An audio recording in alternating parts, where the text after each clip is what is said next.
আমি কিন্তু আগে শোনেন হজ নিয়ে কি বলে। হজে আর তাবলিগ জামাতের দুইটার ঘোরতর বিরোধী। আমি এতে কোনো সন্দেহ নাই যে হজের বিরোধী সে একজন কাফের। জামাতে ইসলামের যত বিরোধী তার চেয়ে হজের এবং তাবলিগের বিরোধী। কত ম্যান পাওয়ার নষ্ট হয় হজের জন্য। 20 লক্ষ লোক আজকে সৌদিতে গেছে, এদের কোনো কাম নাই, এরা কোনো প্রোডাকশন দিচ্ছে না, শুধু ডিডাকশন করতেছে, শুধু খাচ্ছে।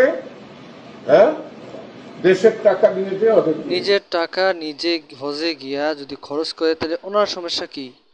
আর যে প্রোডাকশনের কথা বলতেছে, যে টাকা নেওয়ার কথা বলতেছে, ওরা তো আরো বড় চোর। ও তো অনেক বড় চোর ছিল, ওর বাপ মা, বিশেষ করে ওর মা শেখ হাসিনা সবচেয়ে বড় চোর, সেটা তো আমরা দেখছি।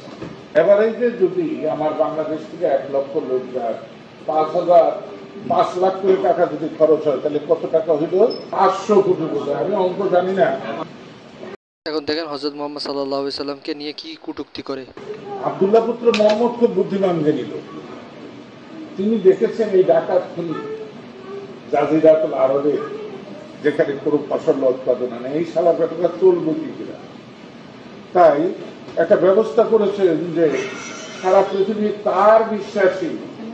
উনি শালার ব্যাটার মাধ্যমে যা বুঝাইছে তা হলো, তা হজরত মোহাম্মদ সাল্লাল্লাহু আলাইহি সাল্লামের যে অনুসারী ছিলেন, যে সাহাবায়ে কেরাম, উলামায়ে আম্বিয়াগুন, তাদেরকে বুঝাইছেন উনি। লোকরা ওখানে যাবে ওই হনুমান করে। দ্বিতীয় হচ্ছে একটা জামাত, তাবলিগ জামাত, মিনিমাম 20-25 লক্ষ লোক এক সময় ওখানে উপস্থিত হয়।